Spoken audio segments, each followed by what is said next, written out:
Bonjour tout le monde, donc je vous retrouve pour une nouvelle vidéo pour vous présenter une carte et plus précisément une shaker card. Alors ma base de carte est en craft et mesure à peu près 10,5 sur 14,5. Donc c'est une carte à volet donc qui s'ouvre et donc je vais d'abord commencer par ancrer les bords donc avec ma Distress Vintage Photo.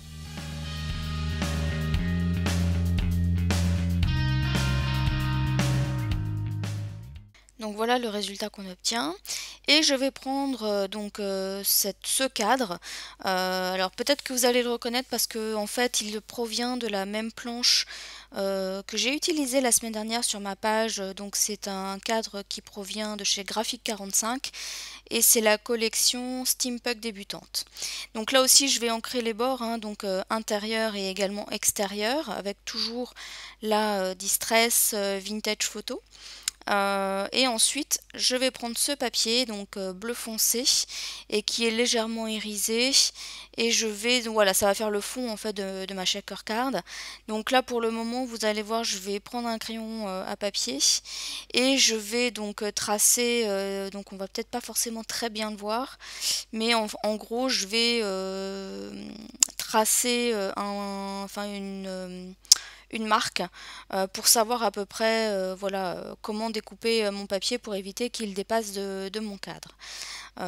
Donc voilà, ça c'est fait. Donc ensuite je découpe avec le cutter et vous allez voir que je vais également faire la même chose avec la fenêtre du cadre de manière à savoir aussi où positionner ensuite mes mousses 3D.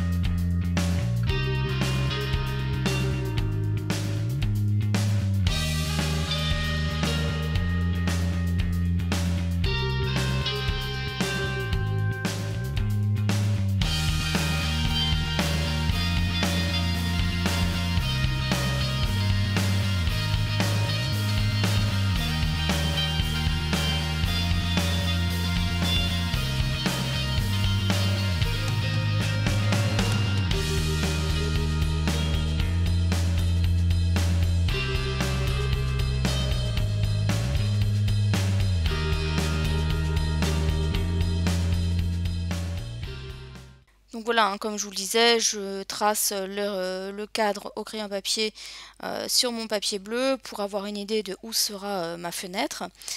Ce qui me permettra un petit peu de savoir aussi où coller mes mousses 3D pour pas que ça se voit à travers le rhodoïde. Et avant de poser mes mousses 3D, je vais faire un tamponnage. Donc c'est une planche qui vient de chez Florilège Design. C'est une petite planche qui est sur le thème des anniversaires, il me semble. Ça faisait partie d'une collection, je crois, capsule qui était sur le thème fête ou anniversaire. Je me souviens plus très bien. Donc ce que je vais faire, c'est que je vais poser mon tampon en fait sur mon papier directement. Alors vous voyez que je le pose d'abord sur mon cadre, mais ce que je vais faire, c'est que je vais d'abord placer en fait mon tampon sur mon papier pour voir un petit peu où le positionner et de manière à ce qu'il soit bien droit. Et ensuite, je vais venir poser mon bloc acrylique dessus. Comme ça, voilà, je suis sûre que le tampon est fixé de manière droite plutôt que partir un petit peu de travers. Donc là, je prends tout simplement mon coussin électrostatique, enfin anti-électrostatique, parce que justement, je vais venir embosser mon tamponnage. Donc là, je vais prendre mon encre Top Boss, bon, c'est un équivalent à la Versamark.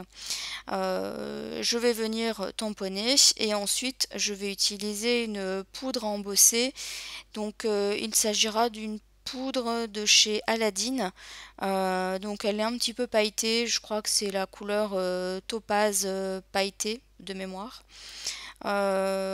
Honnêtement, ces poudres embossées, elles sont bien, mais je trouve que le côté paillette, on le retrouve pas très bien. Enfin, en tout cas, cette couleur-là, je trouve que quand on l'embosse, elle est pas terrible en fait. Je la trouve un petit peu trop claire à mon goût, on va dire.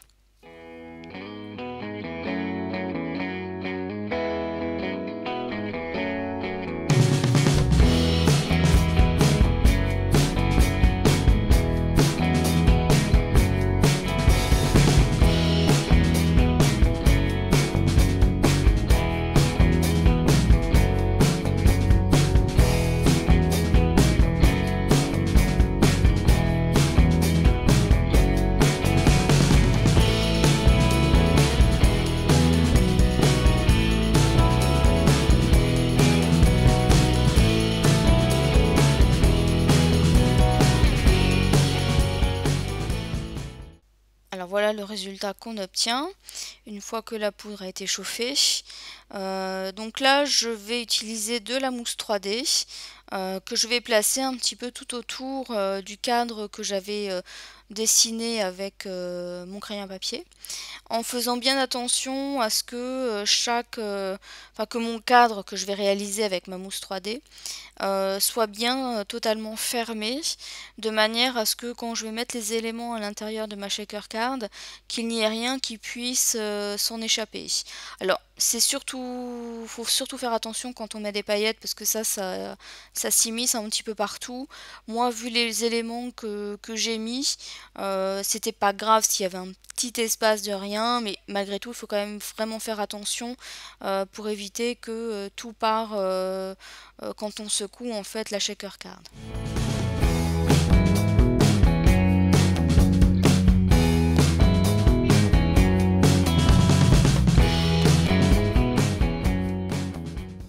Alors une fois que j'ai terminé de poser mes mousses, je vais m'occuper de fixer mon rhodoïde. Donc là, ce que je vais faire, c'est que je vais prendre des mesures à partir de mon papier. Donc je pose en fait mon cadre sur le rhodoïde. Je m'aide également des mesures qu'il y a sur mon tapis de coupe pour voir un petit peu justement, voilà, pour couper droit et puis pour être sûr que tout soit bien aligné.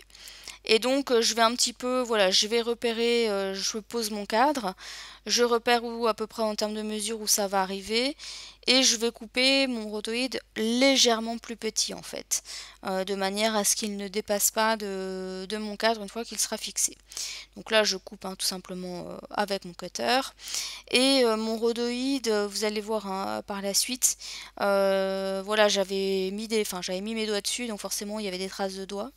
Donc il était plus très propre, donc ce que j'ai fait, c'est que j'ai pris un chiffon et voilà, j'ai juste un petit peu frotté sur mon rhodoïde pour qu'il n'y ait pas de traces visibles une fois qu'il sera fixé. Donc là vous voyez que j'ai pris un double face, donc je n'ai pas pris le double face de chez Action parce qu'il ne colle pas forcément très bien, et vu qu'il s'agit d'une checker card, pardon, je préfère prendre un double face qui soit vraiment, qui se fixe très bien, et c'est le cas de celui-ci. Donc là je vais enlever les protections et je vais ensuite poser mon rhodoïde par-dessus.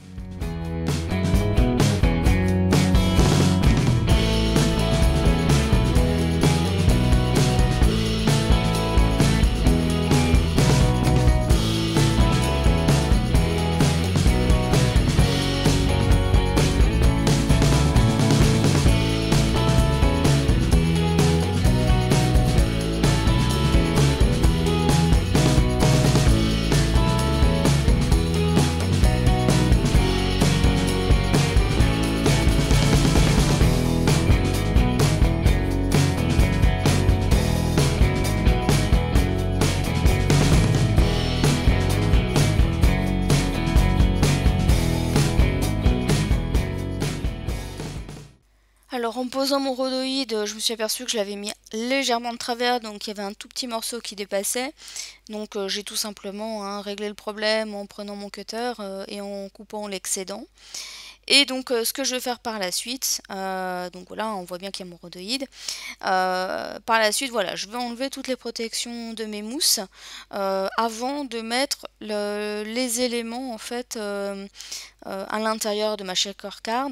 Donc moi je procède toujours de cette manière là parce que une fois qu'on pose tous les éléments et qu'ensuite on enlève les protections, parfois on fait bouger un petit peu les choses et hop ça vient se coller en fait sur la mousse 3D. Donc par précaution j'enlève toujours ma mousse 3D, enfin les protections, avant de rajouter mes éléments. Donc là je vous ai montré, je sais pas trop comment appeler ça, moi j'appelle ça des espèces de sequins, donc voilà, qui sont, c'est le mot Happy Birthday. Donc je vais en mettre un certain nombre à l'intérieur. Donc là je vous montre des sequins en tant que tels. Donc vous voyez un petit peu la couleur, j'ai essayé par rapport aux éléments que j'ai mis à l'intérieur, j'ai essayé de rester dans des tons et des coloris qui pouvaient se rapprocher le plus possible, ou en tout cas qui se coordonnaient très bien avec la couleur de l'ensemble de mes papiers. Donc là je suis restée encore sur du vert. Donc là on le voit peut-être pas forcément très bien, mais ce sont des perles de rocaille. Donc je vais en mettre quelques-unes, donc je vais mettre des vertes. Donc ça, ces perles, je les avais trouvées chez Action, mais elles sont dans le rayon enfant, voilà pour celles que ça intéresse. Là je vais rajouter des petites étoiles donc de couleur un petit peu orangée, donc pareil je les avais trouvées chez Action. Et je vais en rajouter également donc de couleur bleue, donc ça reste toujours coordonné au ton de ma carte. Et je vais également rajouter des perles de rocaille, toujours dans les tons bleus.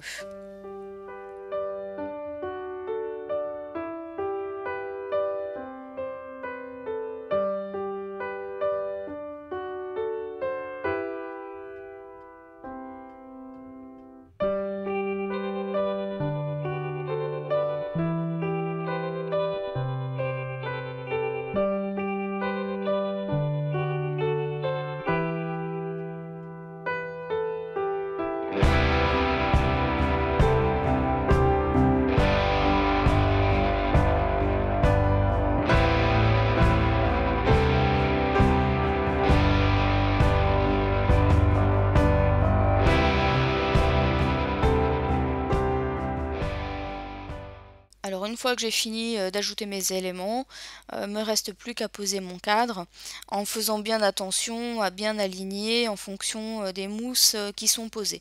Donc ça c'est une étape, je dirais, c'est une des étapes les plus, les plus délicates. Voilà, je vais y arriver. Voilà, il faut faire en sorte que la mousse ne se voit pas à travers le cadre. Donc là, vous pouvez peut-être constater qu'il y a des tout petits morceaux de mousse qui dépassent. Donc voilà, encore une fois, c'est pas bien grave, il s'agit juste en fait de couper ce qui dépasse. Donc voilà, donc une fois que j'ai terminé, je vais fixer le tout sur ma base de carte. Donc là, je vais utiliser ma Tacky Glue, donc qui vient de chez Action aussi. J'avais peur que ça gondole un petit peu, mais au final, en séchant, ça n'a pas trop gondolé, donc nickel. Par contre, pour que ça se fixe bien, parce que je trouvais que ça avait du mal à bien se fixer, j'ai été obligée de mettre des pinces, vous allez peut-être le voir un petit peu plus tard dans la vidéo, pour que ça reste bien fixé. Voilà, on les voit un petit peu. Donc là, vous voyez que je reprends mes dies en forme de rouage. Donc c'est les mêmes également que j'ai utilisé la semaine dernière dans ma vidéo. Et donc là, je vais prendre des chutes de papier. Alors vous voyez que c'est légèrement irisé. C'est tout simplement parce que donc dans une fois précédente où j'avais utilisé ma Gelli plate, et en fait il en restait sur la Gelli plate. Et quand c'est comme ça, plutôt que de nettoyer la peinture, j'utilise des chutes de papier pour les imprégner. Et voilà, ça leur avait donné le petit côté irisé. Donc là, je vous ai montré hein, d'ailleurs plusieurs types de papier dans lesquels j'ai fait mes découpes. L'idée, c'est qu'en fait, je voulais plusieurs couleurs et qui se coordonnaient aussi avec ma carte. Et donc là, vous allez voir, hein, j'en ai fait un certain nombre de découpes. Et donc, je vais toutes les coller avec mon stylo colle. Et je vais en fait superposer les rouages de manière un petit peu à habiller le bas de ma carte, et vous allez voir également le haut à gauche également.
Alors voilà ce qu'on obtient pour le moment. C'est vrai que je ne l'ai pas précisé, mais il s'agit d'une carte hein, pour masculine, assez masculine puisqu'elle est destinée à mon papa. Donc là j'ai pris quelques éléments bois parce que je trouvais que juste les rouages en termes de déco, ça me satisfaisait pas, j'avais envie de rajouter autre chose. Donc j'ai pris ces éléments bois, mais je voulais pas les laisser bruts. Donc j'ai pris cette peinture que j'ai achetée sur le site. Je crois que ça s'appelle Scrapbooking Boutique. Si vous êtes sur Facebook, c'est la boutique de Caroline Loire, je pense que c'est son nom sur Facebook, ou Scrap Mousset, enfin je me rappelle plus exactement. Mais en tout cas, voilà, j'avais acheté cette peinture sur sa boutique. Et franchement, la peinture, elle a un effet génial. C'est un espèce de rose antique, mais avec des reflets un petit peu gold. Et franchement, j'en suis pas déçue. Et en plus, elle a l'avantage déjà de pas coûter très cher. Vous avez peut-être pu voir le prix tout à l'heure, ce qu'elle m'est revenu à 2,90 €. Quand je compare avec le prix des peintures Prima, bon bah voilà, il n'y a pas photo. Et elle a l'avantage également de sécher très rapidement. Donc en fait, elle a à peine posée qu'elle est déjà sèche. Donc on s'en met quand même sur le doigt. Enfin, moi de toute façon, je sais pas faire de peinture sans m'en mettre partout. Mais là, franchement, vu qu'elle sèche assez rapidement, si on fait un minimum attention, je pense qu'il y a vraiment moyen de ne pas s'en mettre partout. Donc là, vous voyez que je peins mes éléments en bois et je fais bien attention également de peindre les bords de mes éléments, mais également par exemple pour les deux papillons, vu qu'il y a des motifs un petit peu ajourés, donc je fais attention également de bien peindre tous les rebords qu'il peut y avoir. Donc c'est aussi pour cette raison que j'ai utilisé un pinceau qui me permettait d'aller un petit peu dans tous les interstices de manière à tout bien peindre. Donc voilà, vous voyez, hein, bon j'ai mis en accéléré, mais ça se fait relativement vite. Et franchement, cette peinture, elle est vraiment géniale.